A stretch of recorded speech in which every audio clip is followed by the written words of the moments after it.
truck. You seen the lift truck, lift thing. Oh, okay. I know what that is. Okay. Yeah. And then you just got into talking about your first child, was so born your mom came and stayed with in the you for year. a while, didn't she? Or? April the 2nd. Okay. David. Oh, okay. April 3rd. Okay. His birthday is April 3rd. April 3rd then, okay. She's And still in California. She's still at that same job. the wife had name picked out for the, for the kids, That's a bird out And though. when he come, I said, no, you had to pick out no name. He's already named. Had to be Junior. Yeah. We had decided we I had know, but that just keep working. list of names that we could use. The grandkids make it more Didn't do none of them, probably. Right. And then it's I know April it's the a job. like April that. ninth. For April like 3rd. it's more than Third. them jobs, April 3rd. you know? I get it And mixed it's up. like, That's okay. wow, April that's 3rd. That's okay. Yep. I'm sorry. Chunks of it, you know? Just so the mic pick Oh, up sorry. clearly. I know we all want to talk, but that's fine. If we want to delay for a little bit, we can just talk. But I want to make sure that we can just hear. That's all. But if you wanna take a break, we can take a break and we just. No, I want to say a few. Okay. And we had names picked out for the kids. Uh-huh. We didn't use none of them names we picked out. They really come with different names to change it all the way around. What do you mean you didn't choose the names beforehand? Yeah, we choose the name, the name of our kid. Uh-huh. And then you didn't use none of them. When they came, You picked a different name. we changed, you know. When they saw the babies. When the baby came, you said, "Oh, it's gonna be Marcus." No, this is Tony. This is definitely Tony. It's not a Marcus. This is David, or this is Steve. That would happen. You could have been Larry. Okay. And when Angela was born, Mm-hmm. I went up to see her, and they had them in, and they just, in the thing, I couldn't hardly find her, because I didn't see no colored baby in there. Mm. Finally, I seen her name, and she looked just like the other little white boy. Yeah, I had a hard time trying to find her. Wow. Yeah, but I'll never forget that. I think I wrote a letter on that, And indeed, look at all the little white babies in there. I had to find her by name. That's interesting. Woo! So how'd you get to call her honey? Now that's a $64. I just thought she was so sweet, I guess. I don't know, but I just thought she was a sweet little girl. Wow. They got to name her honey right away. Yeah, Lord. Right away. So, how many kids did you have in total? Hmm. How many children do you have? 6. 6. Wow. And what are their age spread out between? So the oldest to the youngest in age? Sometimes 2 years. 2 years. And less. Mm-hmm. Mm-hmm. Yeah, about 2 Okay. years. Now, how many kids did you want? 9. I wanted a baseball team. No, you on the baseball team? Yeah. And I told her when we got married, and she was willing. She was okay. Wow. But we didn't make it. And she got sick. I guess we would have made it, but she got sick all the way, and had to cut it off. Yeah. But was that common during that time for there to be large families? Yeah, there were 8 of them, see. She had 7 sisters. See? Right. Yeah, so she didn't mind it. She said, And then you had what, 6? 6 of y'all? Yeah. Yeah. Put a good side. I have 10 brothers and sisters. Oh, Lordy. Yeah, so it's quite a few of us, but I'm only gonna have 2.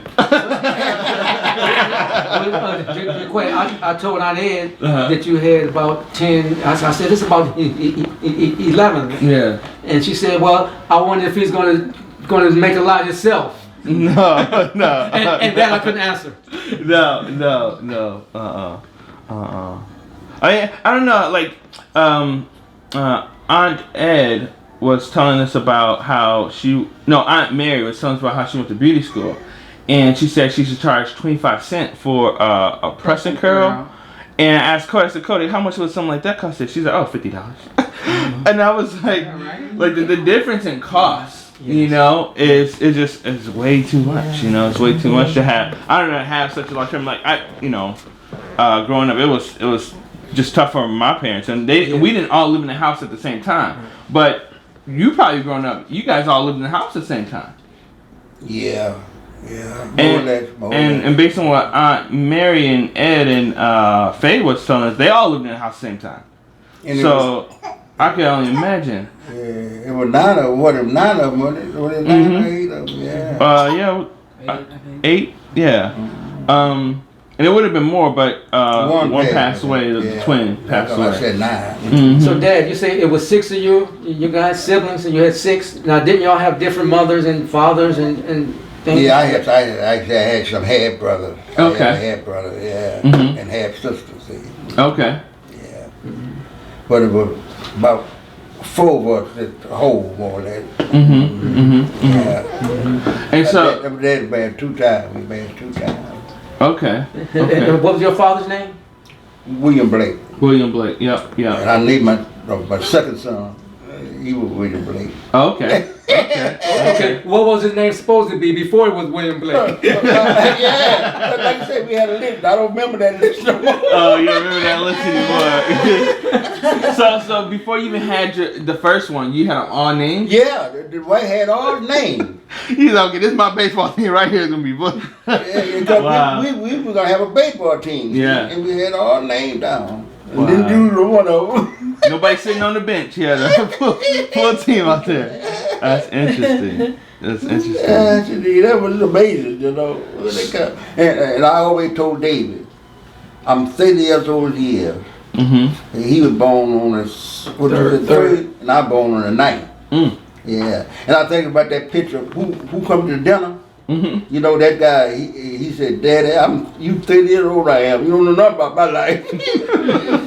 I'm 30 years old than David. And we'll always be 30 years old. Yeah, Right, don't forget it. Right. Yeah. I think about that picture. I done seen it another time, but I would see just to hear him say, Dad, you 30 years old than I am. You don't know about my life. I think about that. I don't know about David's life.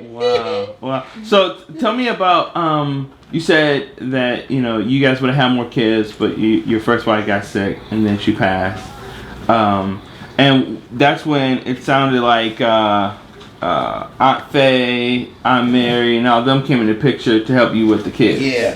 Yeah, and then see, I knew about 3 years that I can lose my wife. The doctor told us. So You had 3 years. it was 3 years to live. Mhm. So I knew 3 years in advance that I could lose my wife. I said, oh man. And I got 6 kids. Oh, Lord. That's kind of rough, It was rough, but it was rough. Mm-hmm. Yeah, but I made with them and the family. They helped me out a lot, with raising them and so on and so forth, That was good. Mm-hmm. So did they did they just say, hey, we'll hop in there, we'll help out? Well, Aunt Mary, she had 8 girls, I think. She had no boy. She had 1 boy. She had 1 boy, but he passed. Then she had, I think, about 8 girls. She said, I can keep the 2 girls for you. On top of her 8, she already had. Yeah. And I said, well, can you take the boy too? She said, no, I can handle them with the 2 girls. I said, well, I want them all to be together. So I thank you so much, but they got to stay together. Yeah. Right. Yeah. So I didn't want that separation. Right. And that was good. We all kept it together. Mm-hmm. I kept it together somehow by myself. Wow. So you just said thanks, but that's okay. I just keep them myself and. Yeah, because I want them to be together. I don't want to separate. Right. I didn't want to separate. I heard so much of that separating people, and I didn't like it at all, that separation thing. And so they were telling me about Aunt Ed, Aunt Faye, and Aunt Mary were all talking about the time of the Great Depression and how that affected them. And how do you remember that time? Not too much of it, because they helped me out so much that I didn't know how much it affected them, But they was always right there, and anything I needed. And I had to have a babysitter. They paid for the babysitter, see. Because I had to have a babysitter at that time. They paid for the babysitter. Oh, wow. Yeah. Wow. And when did you become a part of the Freemasons? I must have been. And after I got married in 1950. How old were you? You know, I don't know how old I was in 1950. But in 1956, I joined the Mason. 1956. 1966. And was I it? stayed 35 years and retired. You say 35 years in He time. retired 35 years. So how do you become a? How did in that time? How did you become a part of A friend of mine, we worked together. And he was a Mason, and he entered. You know, he seen our good character, and he said, they called me Huckabug. My nickname was Huckabug. Huckabug. And he said, Huckabug, come on and join the Mason with me. You know, he was a Mason. And I said, what's that all about? He told me. I said, okay. And so he recommended me from the Mason. You got to be recommended, you know. You have to be recommended by a member. Got to be a good character. Yeah. So that's how I got to join. Yeah. Wow. So what are there like a list of requirements that you had to pass through? Or? Oh yeah. You got to take a test and whatever, you know. What kind of test? Well, that information I can't put out to you, baby. You can't tell that part. Yeah. Oh, okay. Unless I would sign you up. I'll sign you up and maybe then I can introduce you to a lot of, tell you a lot. Oh, so it's a secretive. Yeah. Oh, okay. Okay. Okay.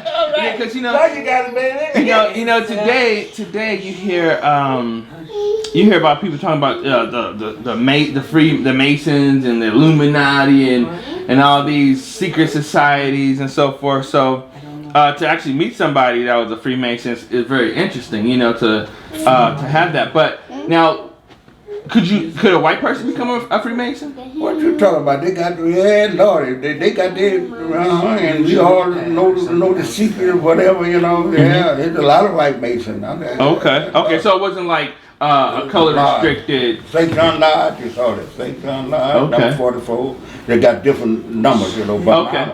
St.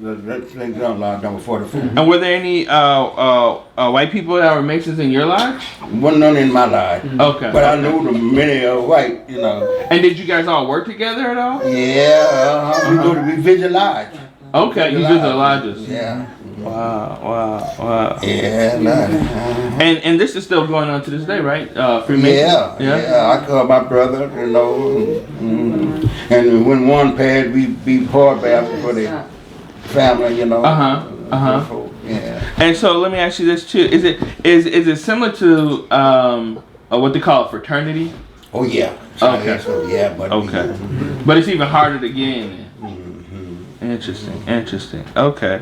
Yeah. Well, so they give you. When did you receive this? You I don't know, but after 30 years, I think you could retire after 32 years, I think. So to retire means what? That you're not an active member? No, you just kind of got, you know, kind of tired of it. Maybe you know you don't want to.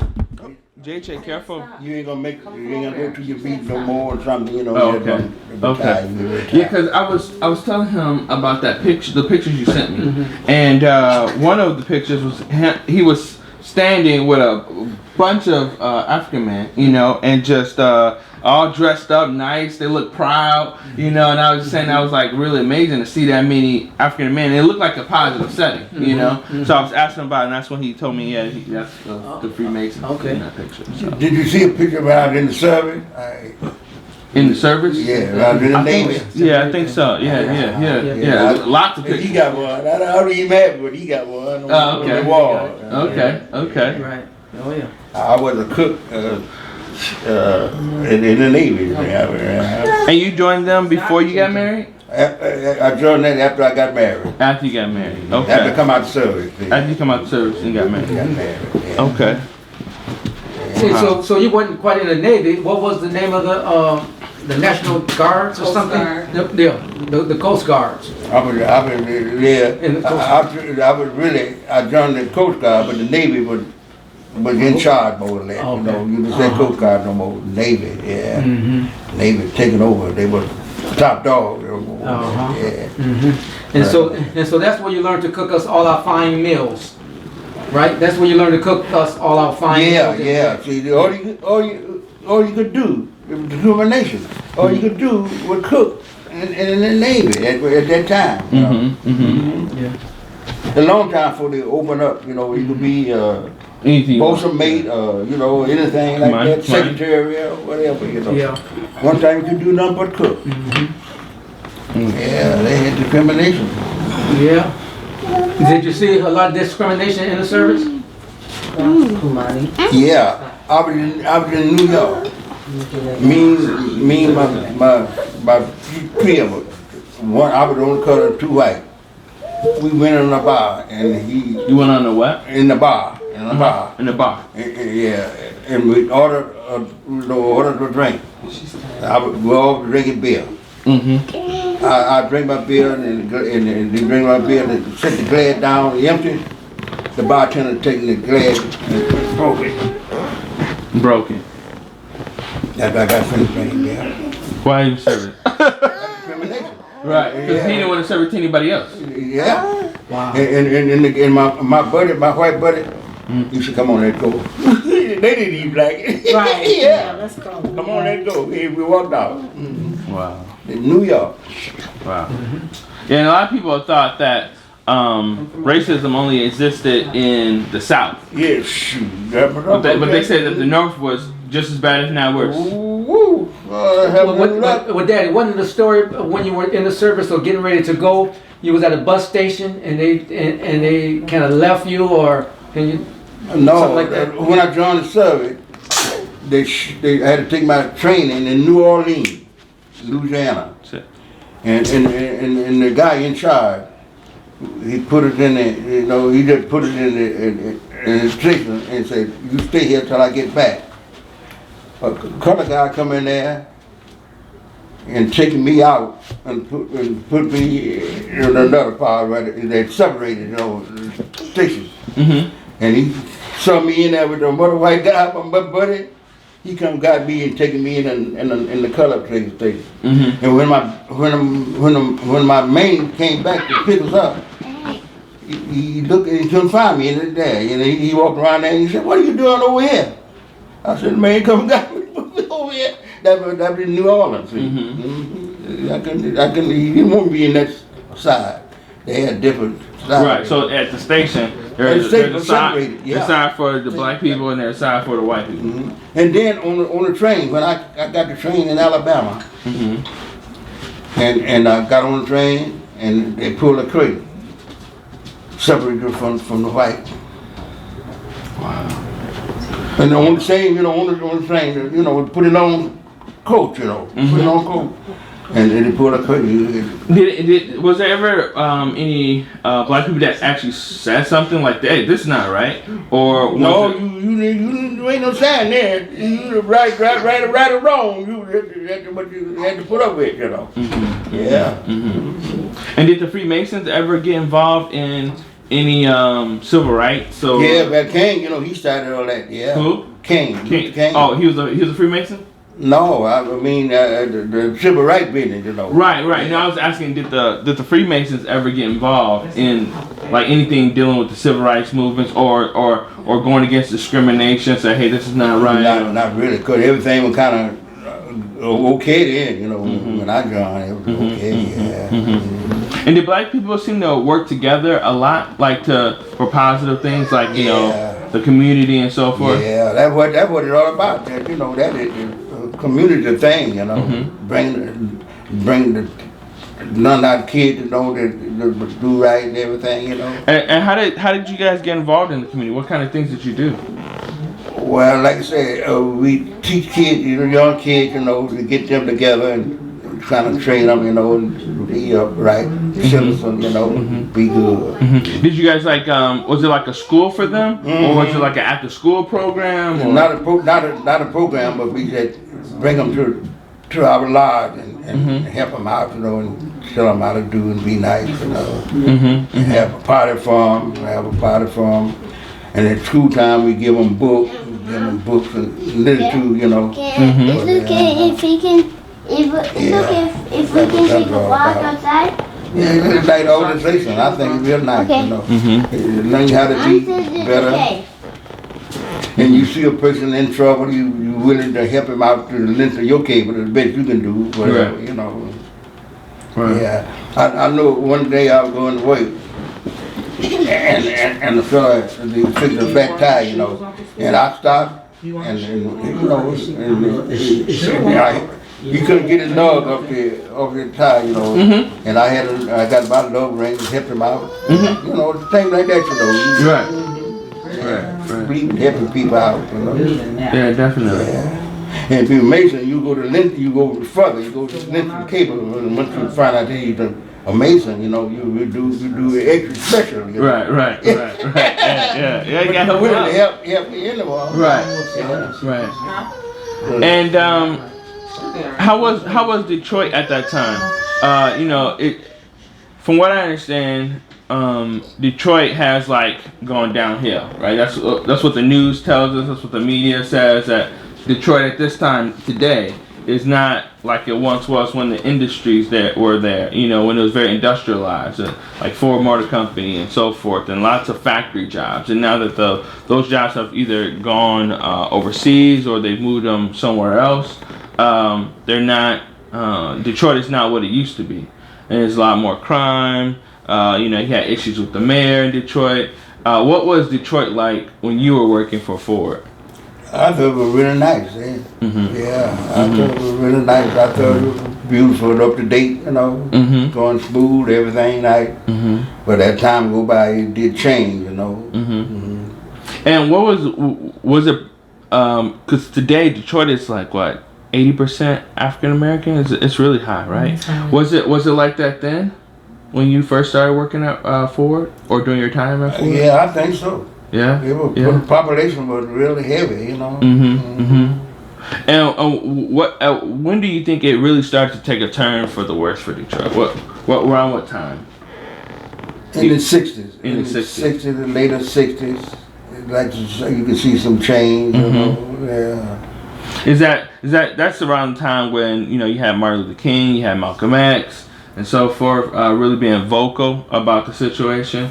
Did you hear much about Martin Luther King and Malcolm X during that time, and people like him? Yes, I did. Quite a bit.